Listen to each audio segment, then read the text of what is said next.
ಪಂಢರಾಪುರದ ಪಾಂಡುರಂಗ ವಿಠ್ಠಲನ ಮೂಲ ವಿಗ್ರಹ ವಿಜಯನಗರ ಸಾಮ್ರಾಜ್ಯಕ್ಕೆ ಹೇಗೆ ಬಂತು, ಅದು ಅಲ್ಲಿಂದ ಮಾಯವಾಗಿ ಪಂಢರಾಪುರದಲ್ಲಿ ಪ್ರತ್ಯಕ್ಷವಾಗಿದ್ದು ಹೇಗೆ? ಶ್ರೀಕೃಷ್ಣ ದೇವರಾಯರು ಮುಗಲರು ನಾಶ ಮಾಡಿದ ಎಲ್ಲಾ ಹಿಂದೂ ದೇವಾಲಯಗಳನ್ನ ಪುನರ್ ನಿರ್ಮಾಣ ಮಾಡ್ಕೊಂಡು ಹೋಗುವಾಗ ಪಂಢರಾಪುರಕ್ಕೆ ತಲುಪ್ತಾರೆ. ಅಲ್ಲಿ ಪಾಂಡುರಂಗ ವಿಠ್ಠಲನ ಮೂಲ ಮೂರ್ತಿಯನ್ನ ನೋಡಿದ ರಾಜನಿಗೆ ಶ್ರೀಕೃಷ್ಣನನ್ನೇ ನೋಡಿದಷ್ಟು ಧನ್ಯರಾಗ್ತಾರೆ. ಅವರು ಮಂಡಿ ಊರಿ ವಿಠ್ಠಲನಲ್ಲಿ ಒಂದು ಬೇಡಿಕೆಯನ್ನ ಇಡ್ತಾರೆ. ಸ್ವಾಮಿ, ನೀವು ನಮ್ಮ ಜೊತೆ ವಿಜಯನಗರ ಸಾಮ್ರಾಜ್ಯದಲ್ಲಿ ನೆಲೆಯಾಗಬೇಕು ಅನ್ನೋದು. ಅವತ್ತಿನ ರಾತ್ರಿ ಶ್ರೀಕೃಷ್ಣ ದೇವರಾಯರ ಕನಸಿನಲ್ಲಿ ಸಾಕ್ಷಾತ್ ವಿಠ್ಠಲನೆ ಪ್ರತ್ಯಕ್ಷವಾಗಿ, ರಾಜ, ನಿನ್ನ ಜೊತೆ ನಾನು ಬರ್ತೀನಿ, ಯಾಕಂದ್ರೆ ನನ್ನ ಭಕ್ತರಿಗೆ ಯಾವತ್ತೂ ನಾನು ಇಲ್ಲ ಅನ್ನೋದಿಲ್ಲ, ಆದ್ರೆ ನನ್ನದೊಂದು ಷರತ್ತಿದೆ. ಆ ಷರತ್ತೇನೆಂದ್ರೆ, ಯಾವಾಗ ನನ್ನ ಭಕ್ತರಿಗೆ ಅಲ್ಲಿ ಅಪಮಾನವಾಗುತ್ತೋ ಅವತ್ತು ನಾನು ಹಿಂತಿರುಗಿ ಪಂಢರಾಪುರಕ್ಕೆ ಬಂದ್ಬಿಡ್ತೇನೆ ಅನ್ನೋದು. ಈ ಷರತ್ತಿಗೆ ಒಪ್ಪಿದ ರಾಜ ಪಾಂಡುರಂಗ ವಿಠ್ಠಲ ಮೂರ್ತಿಯನ್ನ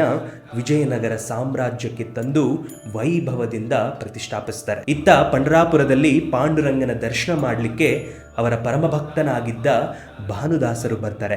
ಅವರಿಗೆ ಈ ವಿಷಯ ತಿಳಿಯುತ್ತೆ. ಅವರು ಕಾಲ್ನಡಿಗೆಯಲ್ಲೇ ವಿಜಯನಗರ ಸಾಮ್ರಾಜ್ಯಕ್ಕೆ ಬರ್ತಾರೆ. ಭಾನುದಾಸರು ಗುಡಿ ಹತ್ರ ಬಂದಾಗ ಸೈನಿಕರು ಅವರನ್ನ ಹೊರಗೆ ಕಳಿಸ್ಬಿಡ್ತಾರೆ. ಆಗ ತಮ್ಮ ಭಕ್ತನನ್ನ ನೋಡಲು ಪಾಂಡುರಂಗ ವಿಠ್ಠಲನೆ ಸ್ವಯಂ ಪ್ರತ್ಯಕ್ಷನಾಗ್ತಾನೆ. ಭಾನುದಾಸರಿಗೆ ತನ್ನ ಕೊರಳಲ್ಲಿ ಇದ್ದ ರತ್ನಗಳ ಹಾರವನ್ನ ಕೊಡ್ತಾರೆ. ಮಾರನೇ ದಿನ ಶ್ರೀಕೃಷ್ಣ ದೇವರಾಯರು ವಿಠ್ಠಲನ ಆರತಿಯನ್ನ ಮಾಡುವಾಗ ಪಾಂಡುರಂಗನ ಕೊರಳಲ್ಲಿ ಇರಬೇಕಾಗಿದ್ದ ರತ್ನಗಳ ಹಾರ ಭಾನುದಾಸರ ಕೊರಳಲ್ಲಿ ಕಂಡು ಅವರು ಕೆಂಡಾಮಂಡಲರಾಗೋಗ್ತಾರೆ. ಆ ಕೂಡಲೇ ಅವರನ್ನ ಬಂಧಿಸಿ ಜೀವಾವಧಿ ಶಿಕ್ಷೆಯನ್ನ ಘೋಷಿಸಿಬಿಡ್ತಾರೆ. ಇದೇ ಸಮಯದಲ್ಲಿ ವಿಗ್ರಹದಿಂದ ಒಂದು ದೊಡ್ಡ ಬೆಳಕಾಗಿ ಸಾಕ್ಷಾತ್ ಪಾಂಡುರಂಗನೇ ಪ್ರತ್ಯಕ್ಷನಾಗ್ತಾನೆ. ರಾಜನಿಗೆ ಹೇಳ್ತಾರೆ, ನೀನು ನನ್ನ ಭಕ್ತನನ್ನ ಅಪಮಾನ ಮಾಡಿದ್ಯಾ, ಆದ್ರಿಂದ ನಾನು ಈ ಜಾಗದಲ್ಲಿ ಒಂದು ಕ್ಷಣ ನೆಲೆಯಾಗೋದಿಲ್ಲ ಅಂತ ಹೊರಟು ಬಿಡ್ತಾರೆ. ಅಲ್ಲಿ ಮಾಯವಾದ ಪಾಂಡುರಂಗ ವಿಠ್ಠಲನ ಮೂಲ ವಿಗ್ರಹ ಮತ್ತೆ ಪ್ರತ್ಯಕ್ಷವಾಗಿದ್ದು ಪಂಢರಾಪುರದ ಕ್ಷೇತ್ರದಲ್ಲಿ. ನೀವು ಪಾಂಡುರಂಗ ವಿಠ್ಠಲನನ್ನ ನೋಡಿದಿರಾ? ಹಾಗಾದ್ರೆ ಹೇಳಿ,